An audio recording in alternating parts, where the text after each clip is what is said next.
ನಮಸ್ತೆ ಆತ್ಮೇರೆ. ಇವತ್ತು ನಾವು ಕುಪ್ಪಿಯ ತೋಟದಲ್ಲಿದ್ದೀವಿ. ಇಲ್ಲಿ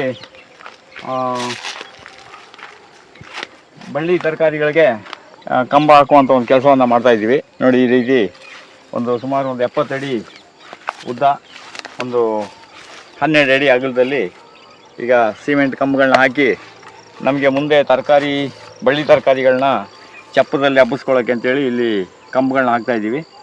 ಈಗ ಇದು ಸಿಮೆಂಟು ಕಂಬಗಳು. ಇದಕ್ಕೆ ಹೊರಮುಖವಾಗಿ ಈ ಥರ ತಂತಿಯನ್ನು ಬಿಟ್ಕೊಂಡಿದ್ದಾರೆ. ಇವಾಗ ಇಲ್ಲೊಂದು ಹೋಲ್ ಇದೆ, ಅದಕ್ಕೆ ತಂತಿ ಹಾಕ್ಕೊಂಡು ಅದನ್ನು ಟೈಟ್ ಮಾಡಿಕೊಂಡು ಇದನ್ನು ಚಪ್ಪರ ಥರ ಮಾಡ್ಕೊಳ್ಬೋದು.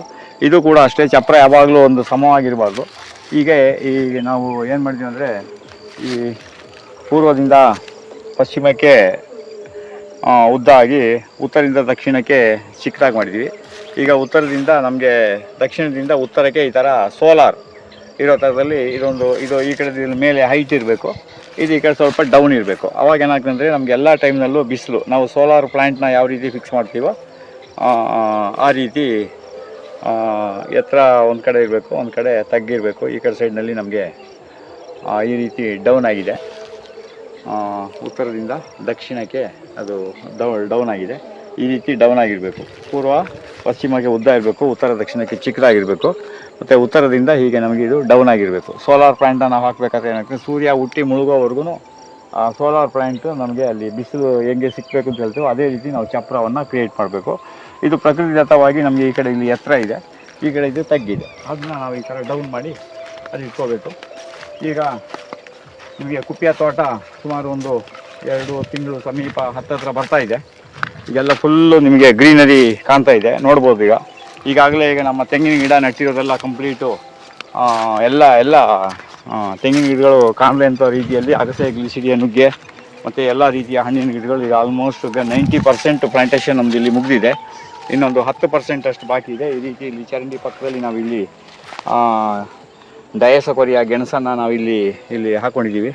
ಈಗ ನಾವು ನಿಮಗೆ ಕುಪ್ಪಿಯ ತೋಟದಲ್ಲಿ ನಾವು ಸೆಂಟರ್ ಭಾಗದಲ್ಲಿ ಇದ್ದೀವಿ ನಾವು.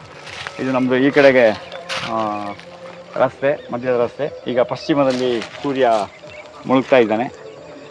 ಪಶ್ಚಿಮದಲ್ಲಿ ಇದು ಒಂದು ರಸ್ತೆ ಬರ್ತದೆ, ಈ ಕಡೆ ಸೈಡ್ನಲ್ಲಿ ಇಲ್ಲೊಂದು ರಸ್ತೆ ಬರ್ತದೆ. ಈಗ ಸದ್ಯಕ್ಕೆ ನೈಟ್ರೋಜನ್ ಫಿಕ್ಸೇಷನ್ಗೆ ಈ ಗಿಡ ಅಲ್ಲಿವರೆಗೆ ವೇಸ್ಟ್ ಆಗೋದು ಬೇಡ ಅಂದ್ಬಿಟ್ಟು ಒಂದು ಲೈನಲ್ಲಿ ನುಗ್ಗೆ, ಒಂದು ಲೈನಲ್ಲಿ ಅಗಸೆಯನ್ನು ಹಾಕ್ಕೊಂಡಿದ್ದೇವೆ. ಆಮೇಲೆ ನಮಗೆ ಇದು ರೋಡ್ ಬೇಕು ಅಂದಾಗ 2 ಲೈನ್ ತೆಗೆದುಬಿಟ್ರೆ ತೆಂಗಿನ ಗಿಡಗಳು ಪಕ್ಕದಲ್ಲಿ ಇರ್ತವೆ. ಇಲ್ಲಿ ಯಾವುದೇ ಪರ್ಮನೆಂಟ್ ಗಿಡ ಇಲ್ಲ, ಬರೀ ನೈಟ್ರೋಜನ್ ಫಿಕ್ಸೇಷನ್ ಗಿಡಗಳು ಮಾತ್ರ ನಾವಿಲ್ಲಿ ಮಧ್ಯದ ರಸ್ತೆಯಲ್ಲಿ ಹಾಕ್ಕೊಂಡಿದ್ದೀವಿ. ಇಲ್ಲೂ ಕೂಡ ಅಷ್ಟೇ, ರಸ್ತೆಯಲ್ಲಿ ಯಾವುದೇ ಪರ್ಮನೆಂಟ್ ಗಿಡಗಳನ್ನ ನಾವು ಇಲ್ಲಿ ಹಾಕ್ಕೊಂಡಿಲ್ಲ. ನೈಟ್ರೋಜನ್ ಫಿಕ್ಸೇಷನ್ ಗಿಡಗಳೆಲ್ಲ ಇಲ್ಲಿ ಇದೆ. ಈ ಥರ ಜಾಗ ಖಾಲಿ ಬಿಡಬಾರ್ದು, ಸೂರ್ಯನ ಕಿರಣ, ಮಳೆಯ ನೀರು ಮಣ್ಣಿಗೆ ಬಿಡಬಾರ್ದು ಅಂದ್ಬಿಟ್ಟು ನಾವು ಇಲ್ಲಿ ಎಲ್ಲ ಕಡೆಯೂ ನೈಟ್ರೋಜನ್ ಫಿಕ್ಸೇಷನ್ ಗಿಡಗಳನ್ನ ಹಾಕ್ಕೊಂಡಿದ್ದೀವಿ. ಈಗ ಆಲ್ಮೋಸ್ಟ್ ಇವಾಗ ನಿಮಗೆ ನುಗ್ಗೆ ಸುಮಾರು 1-1.5 ಅಡಿ ಹೈಟು ನುಗ್ಗೆ ಬಂದಿದೆ. ಅಗಸೆನೂ ಅದೇ ಸಮವಾಗಿ, ಅಗಸೆನೂ ಈಗ ಸುಮಾರು 1-1.25 ಅಡಿಯಷ್ಟು ಇಲ್ಲಿ ಬಂದಿದೆ. ಇದು ಗ್ಲಿಸಿಡಿಯಾ ಎಲ್ಲ ಇವಾಗ ಆಲ್ಮೋಸ್ಟ್ ಇವಾಗ ಒಂದು 2 ಅಡಿ ಎತ್ತರದಲ್ಲಿ ಈಗ ಗ್ಲಿಸಿಡಿಯಾ ಇಲ್ಲಿ ಬಂದಿದೆ. ಈಗ ಇದರಲ್ಲಿ ಇರುವಂಥ ಸಾಲಲ್ಲಿರೋ ಗಿಡಗಳನ್ನೆಲ್ಲ ಈಗ ನಾವು ಇದನ್ನು ಕ್ಲೀನ್ ಮಾಡ್ಕೊಳ್ಬೇಕು. ಈಗ ಕಂಪ್ಲೀಟ್ ಹಚ್ಚು ಹಸಿರಾಗಿದೆ ನೋಡಿ. ಯಾವಾಗ ನಿಮಗೆ ಫಸ್ಟು ನಮ್ಮ ಕುಪ್ಪಿಯ ತೋಟದ ವೀಡಿಯೋ ನೋಡೋರಿಗೆ ನಿಮಗೆ ಗಮನ ಹಾಕಿ ಬಂದಿರ್ಬೋದು, ಎಲ್ಲ ಫುಲ್ಲು ಕಂಪ್ಲೀಟ್ ಕೆಂಪಾಗಿತ್ತು. ಆಮೇಲೆ ಒಂದೊಂದೇ ಪ್ಲಾಂಟೇಷನ್ ಮಾಡ್ಕೊಂಡು ಬಂದು ನಾವು ಈಗ ಈ ಲೆವೆಲ್ಗೆ ಈಗ ಬಂದಿದೆ. ಈಗ ಒಂದು ರೌಂಡು ನಮ್ಮಲ್ಲಿ ಈಗೆಲ್ಲ ನಾವು ಗಿಡಗಳನ್ನ ತೆಗೆದಿದ್ದೇವೆ. ಅದು ಇಲ್ಲಿ ನೈಟ್ರೋಜನ್ ಫಿಕ್ಸೇಷನ್ ಗಿಡಗಳನ್ನ ಇದನ್ನು ಈರುಳ್ಳಿಯನ್ನು ಹಾಕಿದ್ದು, ಆ ಉರುಳಿಯನ್ನೆಲ್ಲ ಹಾಕಿ ಇವಾಗ 2ನೇ ಸಾರಿ ಈಗ ನಾವು ಉರುಳಿಯನ್ನು ಹಾಕಿದ್ದೇವೆ. ನೋಡಿ, ಉರುಳಿ ಎಲ್ಲ ಇವಾಗೆಲ್ಲ ಹುಟ್ತಾ ಇದೆ. 45 ದಿನದ ಮೇಲೆ ಆಗಿದೆ. ಇದಕ್ಕೆ ಮೈಕ್ರೋದಲ್ಲಿ ನಾವು ನೀರನ್ನು ಇಲ್ಲಿ ಕೊಡ್ತಾ ಇದ್ದೇವೆ. ಹಾಗೆ ಇದು ಕೂಡ ಅಷ್ಟೇ, ಇದು ಅಗಸೆ ಗಿಡ ಥರ ಕಾಣ್ತದೆ. ಇದು ಅಗಸೆ ಗಿಡ ಆಗಿರಲ್ಲ, ಅದಕ್ಕೆ ನಾವೇನು ಮಾಡಬೇಕು, ಇದರ ಮೇಲಿಗೆ ಇದನ್ನು ಕಟ್ ಮಾಡಿಬಿಡಬೇಕು. ನಿಮಗೆಲ್ಲ ಕೆಲವು ಗಿಡಗಳೆಲ್ಲ ನೋಡುವಾಗ ಅಗಸೆ ಗಿಡ ಥರನೇ ಕಾಣ್ತದೆ, ಬಟ್ ಅದು ಅಗಸೆ ಗಿಡ ಆಗಿರಲ್ಲ. ಅಗಸೆ ಗಿಡನ ಹೋಲೋ ಥರ ಇರ್ತದೆ. ಈಗಾಗಲೇ ನೋಡಿ, ವೈರ್ ಮೇಲೆಲ್ಲ ಪಕ್ಷಿಗಳು ಬಂದು ಕೂರ್ತಾ ಇದೆ. ಯಾವಾಗ ನಾವು ಫರ್ಟಿಲೈಸರು, ಕೆಮಿಕಲು ನೋಡಿ, ಅಲ್ಲೆಲ್ಲ ಪಕ್ಷಿಗಳು ನೋಡಿ ಯಾವ ರೀತಿ ವೈರ್ ಮೇಲೆ ಯಾವ ರೀತಿ ಪಕ್ಷಿಗಳು ಕೂತಿದೆ ನೋಡಿ. ನಾವು ಯಾವಾಗ ಜಮೀನಿಗೆ ಯೂರಿಯಾ, ಸುಫಲ, ಪೊಟಾಸು ಯಾವತ್ತು ಹಾಕೋದಿಲ್ವೋ ಮತ್ತು ಕೆಮಿಕಲ್ ಯಾವತ್ತು ತೆಗೆದಿಲ್ವೋ ಆಗೆಲ್ಲ ಪ್ರಾಣಿ ಪಕ್ಷಿಗಳಿಗೆಲ್ಲ ವಾತಾವರಣ ಭಾಳ ತಂಪಾಗಿರ್ತದೆ ಮತ್ತು ಭಾಳ ಖುಷಿಯಾಗಿರ್ತವೆ ಅವಕ್ಕೆ. ಅದರಿಂದ ಅವೆಲ್ಲ ವಾತಾವರಣನ ಇಷ್ಟಪಡ್ತವೆ. ಈಗ ನಾವು ಯಾವುದೋ ಬೇಸಿಗೆ ಕಾಲದಲ್ಲಿ ಮಹಾರಾಜರು ಊಟಿ ಅರಮನೆಯಲ್ಲಿ ವಾಸಕ್ಕೆ ಹೋದರು, ಆಮೇಲೆ ಯಾರೋ ತಮ್ಮ ಆರೋಗ್ಯನ ಸುಧಾರಣೆ ಮಾಡೋಕ್ಕಾಗಿ ಯಾವುದೋ ಒಂದು ಒಳ್ಳೆಯ ನಂದಿ ಬೆಟ್ಟಕ್ಕೆ ಹೋದರು. ಆಮೇಲೆ ಏನೇನೋ ಕಥೆಗಳು ಕೇಳ್ತಿರಲ್ವ, ಹಾಗೆ ಪಕ್ಷಿಗಳು ಕೂಡ ಅಷ್ಟೇ. ತಮಗೆ ಯಾವ ವಾತಾವರಣ ತುಂಬ ಖುಷಿ ಆಗ್ತದೆ, ಈಗ ನಿಮಗೇನೆ ಇವಾಗ ಬೆಂಗಳೂರಿನಲ್ಲಿರೋರಿಗೆ ಮೈಸೂರಿನಲ್ಲಿರೋರಿಗೆ ಯಾವುದೋ ಒಂದು ಜಾಗಕ್ಕೆ ಹೋದಾಗ ನಿಮಗೆ ತುಂಬ ಖುಷಿ ಸಿಗ್ತದೆ. ಅದೇ ರೀತಿ ಪ್ರಾಣಿ ಪಕ್ಷಿಗಳಿಗೂ ಅಷ್ಟೇ, ವಾತಾವರಣದಲ್ಲಿ ಯಾವುದೇ ಶಬ್ದ ಇರಬಾರ್ದು, ಆಮೇಲೆ ಅಲ್ಲಿ ತುಂಬ ಪ್ರಶಾಂತತೆ ಇರಬೇಕು, ಆಮೇಲೆ ಅಲ್ಲಿ ಆ ಮಣ್ಣು, ಆ ಸ್ಮೆಲ್ಲು ಮತ್ತು ಅವಕ್ಕೆಲ್ಲ ಒಂದು ತುಂಬ ಹಿತ ಅನಿಸ್ಬೇಕು. ಅಂಥ ಜಾಗನೇ ಪ್ರಾಣಿಗಳು ಆಯ್ಕೆ ಮಾಡ್ಕೊಳ್ಳೋದು. ಅದರಿಂದ ಇನ್ನು ಮುಂದೆ ಇಲ್ಲಿ ಏನಾಗ್ತದೆ, ನವಿಲು, ಪಕ್ಷಿಗಳು, ಮೊಲ ಮತ್ತು ಬೇರೆ ಎಲ್ಲ ರೀತಿಯ ಪ್ರಾಣಿಗಳು ನಿಮ್ಮ ತೋಟಕ್ಕೆ ಬರಲಿಕ್ಕೆ ಶುರು ಆಗ್ತವೆ. ಅದ್ರ ಜೊತೆಗೆ ಕಪ್ಪೆಗಳು ಇರ್ತವೆ, ಚೇಳುಗಳು ಇರ್ತವೆ, ಹಾವುಗಳು ಇರ್ತವೆ, ಎಲ್ಲವಕ್ಕೆ ಇಷ್ಟ. ಬಟ್ ಅದು ಯಾವುದು ನಮಗೇನು ತೊಂದರೆ ಕೊಡೋಲ್ಲ, ನಾವು ತಿಳ್ಕೊಳ್ಳೋದಷ್ಟೇ. ಈಗ ಹಾವು ಕೂಡ ಅಷ್ಟೇ, ನಮ್ಮ ಜಮೀನಲ್ಲಿ ಹಾವು ಇದೆ ಅಂತ ಹೇಳಿದ್ರೆ ನಾವು ತಿರುಗಾಡೋ ಶಬ್ದಕ್ಕೆ, ಮಾತಾಡೋ ಶಬ್ದಕ್ಕೆ ಅವು ಏನು ಮಾಡ್ತವೆ ಅಂದರೆ, ಅವು ನಮಗಿಂತನೂ ಅವಕ್ಕೆ ಭಯ ಜಾಸ್ತಿ ಇರ್ತದೆ. ಅವು ರಕ್ಷಣೆ ಆಗೋಕ್ಕೆ ಆಗಿ ಅವು ಏನು ಮಾಡ್ತವೆ ಅಂದರೆ ಹೋಗ್ತವೆ. ಅದಕ್ಕೆ ನಾವು ತೋಟದ ಒಳಗಡೆ ಯಾವಾಗಲೂ ಒಂದು ಸ್ವಲ್ಪ ತಿರುಗಾಡಿಕೊಂಡು, ಯಾವುದಾದ್ರು ನಾಮಸ್ಮರಣೆ ಮಾಡಿಕೊಂಡು, ಯಾವುದಾದ್ರು ಒಂದು ಶ್ಲೋಕ ಹೇಳ್ಕೊಂಡು ಅಥವಾ ಶಬ್ದ ಮಾಡ್ಕೊಂಡು ತಿರುಗಾಡಿದ್ರೆ ಆ ಪ್ರಾಣಿಗಳಿಗೂ ಯಾರೋ ಬರ್ತಾ ಇದ್ದಾರೆ ಅಂತ ಒಂದು ಇದಾಗ್ತದೆ, ಹುಷಾರಾಗ್ತದೆ. ಅವಾಗ ಅವೇನು ಮಾಡ್ತವೆ, ಅವು ಪಾಡ್ಗೆ ಹೋಗ್ತವೆ. ನಾವು ಪ್ರಾಣಿ ಪಕ್ಷಿಗಳು ನಮ್ಮ ತೋಟದಲ್ಲಿ ಇರಬಾರ್ದು ಅಂತ ನಾವು ಇರ್ತದೆ, ಅವೆಲ್ಲವೂ ಇರಬೇಕು. ಆದರೆ ಅವಿಂದ ನಮ್ಗೆ ಯಾವುದೇ ಅನಾಹುತ ಆಗಬಾರ್ದು ಅಂತ ನಾವು ತಿಳ್ಕೊಳ್ಬೇಕು. ತುಂಬ ಜನ ಪ್ರಾರ್ಥನೆಗೆ ಭಾಳ ಶಕ್ತಿ ಇದೆ. ಅದು ಏನೇ ಥರದಲ್ಲಿ ಪ್ರಾರ್ಥನೆ ಮಾಡಲಿ, ಅವರವರ ಪ್ರಾರ್ಥನೆಗೆ ಒಂದು ಶಕ್ತಿ ಇದೆ. ನಿಮ್ಮ ತೋಟಗಳಲ್ಲೂ ಅಷ್ಟೇ ಯಾವುದಾದ್ರೂ ಕೀಟಗಳು, ಬಾಧೆಗಳು ಇರಬಾರ್ದು ಅಂತಂದರೆ ನೋಡಿ, ಇದಕ್ಕೆ ನಮ್ಮ ಯೋಗದಲ್ಲಿ ಗರುಡ ಮುದ್ರೆ ಅಂತ ಹೇಳ್ತೀವಿ. ಇದು ಗರುಡ ಮುದ್ರೆ. ಈ ಯೋಗದಲ್ಲಿ ಇದನ್ನು ನಾವು ಗರುಡ ಮುದ್ರೆ ಅಂತೇಳಿ, ಇದು ಗರುಡ ಥರ ಕಾಣಿಸ್ತದೆ ನಿಮಗೆ ಈ ರೀತಿ. ಇದು ಗರುಡನ ತಲೆ, ಇದೆರಡು ರೆಕ್ಕೆ ಥರ, ಇದು ಗರುಡ ಮುದ್ರೆ. ಹೀಗೆ ಇದು ನಾನು ಶಾಸ್ತ್ರ ಮತ್ತು ವಾಸ್ತು ಮತ್ತು ಯಾರನ್ನೋ ನಾನು ಇದು ಮಾಡೋಕ್ಕೆ ಅಂತ ಹೇಳ್ತಾ ಇಲ್ಲ. ಇದೆಲ್ಲ ನಮ್ಮ ಪುರಾಣಗಳಲ್ಲಿ ಇರುವಂಥ ಒಂದು ಇದು. ಮತ್ತು ನಿಮ್ಮ ಪ್ರಾರ್ಥನೆಗೆ ಅಷ್ಟು ಶಕ್ತಿ ಇರ್ತದೆ. ನಿಮ್ಮ ತೋಟದಲ್ಲಿ ಹಾವುಗಳು ಇರಬೇಕು, ಆದರೆ ನಿಮಗೆ ಅವುಗಳಿಂದ ಯಾವುದೇ ಥರದ ತೊಂದರೆ ಆಗಬಾರ್ದು ಅಂದರೆ ಸದ್ಯಕ್ಕೆ ನೀವೇನು ಮಾಡಬೇಕಂದ್ರೆ, ನಿಮ್ಮ ಕೈಯನ್ನು ಹೀಗೆ ಇಟ್ಕೊಂಡು ಓಂ ಶ್ರೀ ಪಕ್ಷಿರಾಜಾಯತೆ ನಮಃ, ಇದು ನಮ್ಮ ಯೋಗ ಸೂತ್ರದಲ್ಲಿ ಹೇಳೋದು. ಈ ರೀತಿ ಕೈಯನ್ನು ಹಿಡ್ಕೊಂಡು ಓಂ ಶ್ರೀ ಪಕ್ಷಿರಾಜಾಯತೆ ನಮಃ, ಓಂ ಶ್ರೀ ಪಕ್ಷಿರಾಜಾಯತೆ ನಮಃ, ಓಂ ಶ್ರೀ ಪಕ್ಷಿರಾಜಾಯತೆ ನಮಃ ಅಂತ ಒಂದು 3 ಸರಿ ನೀವು ಶ್ಲೋಕವನ್ನು ಹೇಳ್ಕೊಳ್ಳೋದು ತುಂಬ ಒಳ್ಳೆಯದು. ಇದರಿಂದ ನಿಮಗೆ ಯಾವುದೇ ಗರುಡಕ್ಕೆ ಎಲ್ಲದು ಹಾವುಗಳಿಗೆ ಗರುಡ ಅಂದರೆ ಭಾಳ ಭಯ. ಅದರಿಂದ ಆ ಗರುಡನಿಗೆ ನೀವು ನಮಸ್ಕಾರ ಮಾಡಿಬಿಟ್ರೆ ಏನಾಗ್ತಂದರೆ ನಿಮಗೆ ಸರ್ಪದಿಂದ ಯಾವುದೇ ಒಂದು ತೊಂದರೆ ಆಗೋದಿಲ್ಲ. ಅವು ಜೀವಿಗಳು ಇರಬೇಕು, ಆದರೆ ನಮ್ಮ ಶಬ್ದ ಕಂಡಾಗ ಅವೆಲ್ಲ ಒಂದು ಕಡೆ ಮರೆ ಆಗ್ಬಿಡ್ಬೇಕು. ಅವಿಂದ ನಮಗೇನೂ ತೊಂದರೆ ಆಗಬಾರ್ದು. ನಮ್ಮ ಪ್ರಾರ್ಥನೆಯೇ ಇಷ್ಟೇ, ಲೋಕ ಸಮಸ್ತ ಸುಖಿನೋ ಭವಂತು ಅಂತ. ಲೋಕದಲ್ಲಿ ಎಲ್ಲರೂ ಸುಖವಾಗಿ, ಎಲ್ಲ ಪ್ರಾಣಿಗಳು, ಎಲ್ಲ ಜೀವರಾಶಿಗಳು ಖುಷಿಯಾಗಿರಬೇಕು, ಎಲ್ಲ ಸಂತೋಷವಾಗಿರಬೇಕು. ಅದಕ್ಕೆ ಹೇಳ್ತಾರೆ, ತುಂಬ ವರ್ಷದ ಹಿಂದೆ ರೇಡಿಯೋದಲ್ಲಿ ಹೇಳ್ತಾ ಇದ್ರು, ಒಟ್ಟಿಗೆ ಬಾಳೋಣ, ಒಟ್ಟಿಗೆ ಸಾಯೋದು ಬೇಡ ಅಂತ. ಯಾಕೆಂತ ಹೇಳಿದ್ರೆ ಅಣು ಬಾಂಬನ್ನು ತಯಾರು ಮಾಡುವಂಥ ಸಮಯದಲ್ಲಿ ಸುಮಾರು ಒಂದು 30-40 ವರ್ಷದ ಹಿಂದೆ ರೇಡಿಯೋಗಳಲ್ಲೆಲ್ಲ ಒಂದು ಮಾತನ್ನು ಹೇಳ್ತಾ ಇದ್ರು, ನಾವೆಲ್ಲರೂ ಒಟ್ಟಿಗೆ ಬಾಳೋಣ, ಒಟ್ಟಿಗೆ ಸಾಯೋದು ಬೇಡ ಅಂತ. ಅಂದರೆ ಅಣು ಬಾಂಬು ಮಾಡಿಕೊಂಡ್ರೆ ನಾವೆಲ್ಲ ಒಟ್ಟಿಗೆ ಸಾಯ್ತೇವೆ ಅಂತ ಕೇಳ್ತಾ ಇದ್ದೀರಲ್ಲ. ಒಂದೊಂದು ದೇಶದ ಮೇಲೆ ಆಕ್ರಮಣ ನೋಡ್ತಾ ಇದ್ರೆ ತುಂಬ ನೋವಾಗ್ತದೆ. ಕೆಲವೊಮ್ಮೆ ಅದನ್ನೆಲ್ಲ ನೋಡ್ತಾ ಇದ್ದರೆ ಯಾಕಪ್ಪ ಏನೂ ಮಾಡೋದು ಬೇಡ ಅನಿಸ್ಬಿಡ್ತದೆ. ಯಾಕೆಂತ ಹೇಳಿದ್ರೆ ತುಂಬ ಬೇಸರ ಆಗ್ತದೆ. ಅದರಿಂದ ಆದಷ್ಟು ವಿಶ್ವದಲ್ಲಿ ಎಲ್ಲರೂ ಶಾಂತಿಯಾಗಿರಲಿ, ಯಾವ ದೇಶದ ಮೇಲೆ ಯಾರೂ ಯುದ್ಧ ಮಾಡೋದು ಬೇಡ. ಯುದ್ಧದಿಂದ ಗೆದ್ದವನು ಸೋತವನು ಸತ್ತ ಅಂತ. ಅದರಿಂದ ಯುದ್ಧದಿಂದ ಯಾರಿಗೂ ಅನುಕೂಲ ಇಲ್ಲ. ಯಾವುದೇ ದೇಶ ಇನ್ನೊಂದು ದೇಶದ ಮೇಲೆ ಯುದ್ಧ ಮಾಡಿದ್ರೆ ಆ ದೇಶಕ್ಕೆ ಯಾರಿಗೂ ಒಳ್ಳೇದಲ್ಲ. ಅದು ತುಂಬ ದುಷ್ಪರಿಣಾಮ ಬೀರ್ತದೆ, ಸಮಾಜದ ಮೇಲೆ ದುಷ್ಪರಿಣಾಮ ಬೀರ್ತದೆ, ಪ್ರತಿಯೊಂದರ ಮೇಲೂ ದುಷ್ಪರಿಣಾಮ ಬೀರ್ತದೆ. ಇವತ್ತು ನೋಡಿ, ಯಾವುದೋ ದೇಶದಲ್ಲಿ ಏನೋ ಆಯಿತು ಅಂದರೆ ಇಲ್ಲಿ ಪೆಟ್ರೋಲ್ ಡೀಸೆಲ್ಗೆ ಆಟೋಮೆಟಿಕ್ ರೇಟ್ ಜಾಸ್ತಿ ಆಗಿಬಿಡ್ತದೆ. ಹಾಗೆ ನಮ್ಮ ವಿಶ್ವ ಏನಾಗಿದೆ ಅಂತ ಈಗ ಒಂದು ಅಂಗೈಯಲ್ಲಿರೋ ಥರ ಆಗಿದೆ.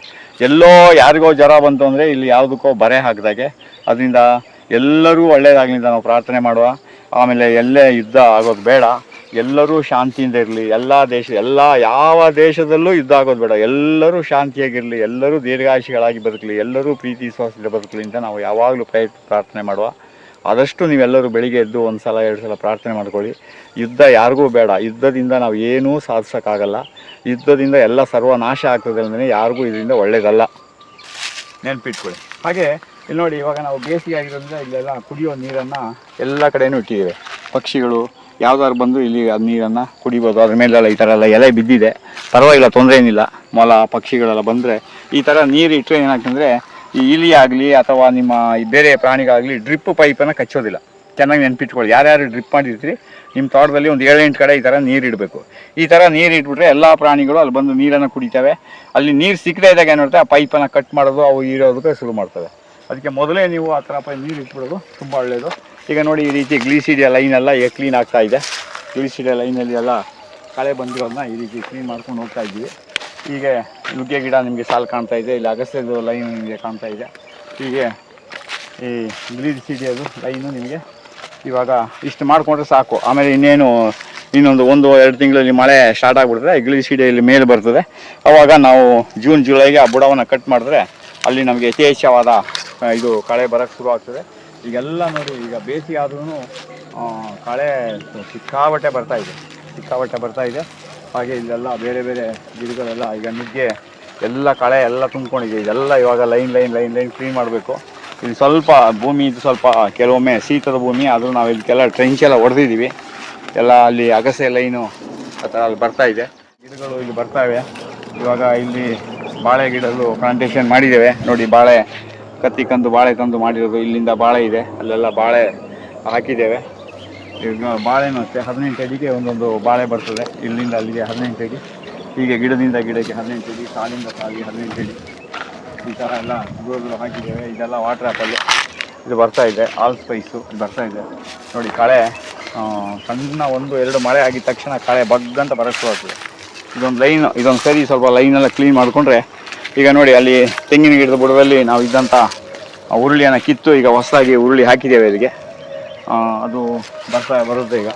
ಇದು ಅಷ್ಟೇ, 2 ತೆಂಗಿನ ಗಿಡ ಮಧ್ಯದಲ್ಲಿ ಇದು ಮೇಲೆ ಈ ಥರ ತುಂಬ ಹಸಿರಾಗಿದೆ ನೋಡಿ. ಇವಾಗ ತೋಟ ಎಲ್ಲೂ ನಿಮಗೆ ಈ ಥರ ಇರಬೇಕು. ಭೂಮಿ ಅಂದರೆ ನೈಸರ್ಗಿಕ ಕೃಷಿ ಅಂದರೆ ಇದೇ ಥರ, ಯಾವುದೇ ಕಾರಣಕ್ಕೂ ಮಳೆಯ ನೀರು ಮತ್ತು ಸೂರ್ಯನ ಕಿರಣ ಮಣ್ಣಿಗೆ ಸ್ಪರ್ಶ ಆಗಬಾರ್ದು. ಈ ರೀತಿ ಇರಬೇಕು. ಆವಾಗ ನಿಮಗೆ ಒಂದು ಸಣ್ಣ ಮಳೆ ಬಿದ್ದರೂ ಸಾಕು, ಸಣ್ಣ ಒಂದು ಇಬ್ಬನಿ ಬಿದ್ದರೂ ನಿಮ್ಮ ಭೂಮಿಗೆ ಬೇಕಾದಷ್ಟು ನೀರು ಇಲ್ಲಿ ನಿಮಗೆ ಸಂಗ್ರಹ ಆಗಿಬಿಡುತ್ತೆ.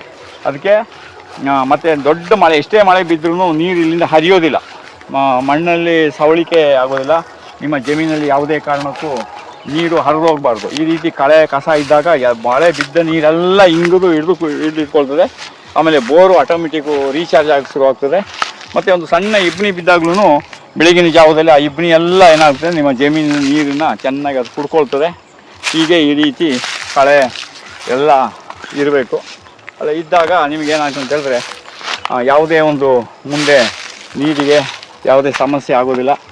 ಈಗ ಇದೆಲ್ಲ ಲೈನೆಲ್ಲ ಬಿಡಿಸ್ಬೇಕು. ಈಗೆಲ್ಲ ಮಧ್ಯದಲ್ಲಿ ಹಾಕಿದಂಥ ಈ ಲಿಂಬೆ ಗಿಡ, ಆಮೇಲೆ ಇಲ್ಲಿ ನಾವು ಹಾಕಿರುವಂಥ ಬೇರೆ ಬೇರೆ ಗೋಡಂಬಿ, ಆಮೇಲೆ ಲಿಂಬೆ, ಹೀಗೆ ಇಲ್ಲಿ ಚೆರಿ, ಈ ಗಿಡಗಳನ್ನೆಲ್ಲ ಈ ಥರ ಕ್ಲೀನ್ ಮಾಡಿಕೊಂಡು ಬಿಡಿಸ್ಕೊಂಡಿದ್ದೀವಿ. ಅದು ಸುತ್ತ ಈಗ ಉರುಳಿ ಹಾಕ್ಬಿಟ್ರೆ ಅದು ಪಾಡಿಗೆ ಅದು ಕಾಣಿಸ್ತದೆ. ಸುತ್ತ ಕಳೆ ಇರಬೇಕು, ಇಷ್ಟು ಕಳೆ ಇರಲೇಬೇಕು ಗಿಡದಲ್ಲಿ ನೋಡಿ. ಈ ರೀತಿ ಇಷ್ಟು ಕಳೆ ಇರಬೇಕು. ಇದನ್ನೆಲ್ಲ ಸ್ವಲ್ಪ ಕ್ಲೀನ್ ಮಾಡಿದೆ. ಅದೇ ರೀತಿ ಇಲ್ಲಿ ಅಗಸೆ ಲೈನೆಲ್ಲ ಈ ಥರ ಕ್ಲೀನ್ ಮಾಡ್ಕೊಂಡಿದ್ದೀವಿ. ಇನ್ನೊಂದು 8-10 ದಿನದಲ್ಲಿ ಅಲ್ಲಿ ಕಳೆ ಬಂದುಬಿಡ್ತದೆ. ಅಷ್ಟೊತ್ತಿಗೆ ಅಗಸೆ ಸುಮಾರು 4 ಅಡಿ 5 ಅಡಿ ಬಂದ ಮೇಲೆ ಈ ನರಳಿಗೆ ಏನಾಗ್ತದೆ, ಈ ಕಳೆಗಳೆಲ್ಲ ಶಕ್ತಿ ಕಮ್ಮಿ ಆಗ್ತದೆ. ಯಾವಾಗ ನರಳು ಜಾಸ್ತಿ ಕಟ್ಕೊಳ್ತದೆ ಆವಾಗ ಕಳೆ ಆ ಶಕ್ತಿ ಕಡಿಮೆ ಆಗ್ತದೆ. ನೀರು ಒಂದು ಸಣ್ಣ ಮಳೆ ಬಿದ್ದರೂ ಎಲ್ಲ ನೀರೆಲ್ಲ ಭೂಮಿ ಒಳಗಡೆ ಕುಡ್ಕೊಳ್ಳೋಕ್ಕೆ ಸ್ಟಾರ್ಟ್ ಮಾಡ್ತದೆ. ಈಗ ನೋಡಿ, ಇಲ್ಲಿಗ ನುಗ್ಗೆ ಹೀಗೆಲ್ಲ 1 ಅಡಿ 2 ಅಡಿ ಬಂದಿದೆ. ಈಗ ಈ ನುಗ್ಗೆ ಈಗ 1-2 ಅಡಿ ಬಂದಾಗ ನಾವೇನು ಮಾಡಬೇಕು, ಈ ತುದಿಯನ್ನು ಈ ರೀತಿ ಕಟ್ ಮಾಡ್ಕೊಳ್ಬೇಕು. ಇಷ್ಟಕ್ಕೆ 1.5-2 ಅಡಿ ಕಟ್ ಮಾಡಿಬಿಟ್ರೆ ಅಲ್ಲೇ ನಮಗೆ 4-5 ಬ್ರ್ಯಾಂಚ್ ಬರೋಕ್ಕೆ ಶುರು ಆಗ್ತದೆ. ಇವಾಗ ಸುಮಾರಾಗಿ ಬರ್ತಾ ಇದೆ. ಇನ್ನೊಂದು ವಾರದಲ್ಲಿ ನಮಗೆ ಇದೆಲ್ಲ ನುಗ್ಗೆನೆಲ್ಲ ನಾವು ಈ ಥರ ಕಟ್ ಮಾಡ್ಕೋಬೋದು ನೋಡಿ. ಈ ರೀತಿ ಕಟ್ ಮಾಡ್ಕೋಬೇಕು, ಈ ಥರ ಕಟ್ ಮಾಡ್ಕೋಬೇಕು. ಈ ರೀತಿ ಕಟ್ ಮಾಡ್ಕೊಂಡಾಗ ಇದನ್ನು ನಾವು ಸಾಂಬಾರಿಗೂ ಬಳಸ್ಬೋದು. ಪ್ಲಸ್ 2ನೇದು ಪುಡಿ ಮಾಡಿನೂ ನಾವು ಇಟ್ಕೊಳ್ಬೋದು. ಈ ರೀತಿ 1-2 ಅಡಿಗೆ ಒಂದು ಚೂಟ್ಬಿಟ್ರೆ ಇಲ್ಲಿ 4-5 ಬೇರೆ ಬೇರೆ ಹೊಸ ಸುಳಿಗಳು ಬರೋಕ್ಕೆ ಶುರು ಆಗ್ತವೆ. ಈ ರೀತಿ ಕಿತ್ಬಿಡ್ಬೇಕು. ಈ ರೀತಿ ಕಿತ್ಕೊಳ್ಬೇಕು. ಈ ರೀತಿ ಕಿತ್ಕೊಂಡಾಗ ನಮಗೆ ನುಗ್ಗೆಗೆ ಭಾಳ ಚೆನ್ನಾಗಿ ಬರೋಕ್ಕೆ ಶುರು ಆಗ್ತದೆ. ಈಗ ವಾತಾವರಣ ತುಂಬ ತಂಪಾಗಿದೆ, ತುಂಬ ಕೂಲಾಗಿ ಕಾಣ್ತಾ ಇದೆ ನೋಡಿ. ಈ ರೀತಿ ತುಂಬ ಚೆನ್ನಾಗಿದೆ. ಮುಂದಿನ ದಿನಗಳಲ್ಲಿ ಇನ್ನೊಂದು ವಿಡಿಯೋ ಮಾಡಿ ನಿಮಗೆ ತೋರಿಸ್ತೀನಿ. ನಮಸ್ತೆ.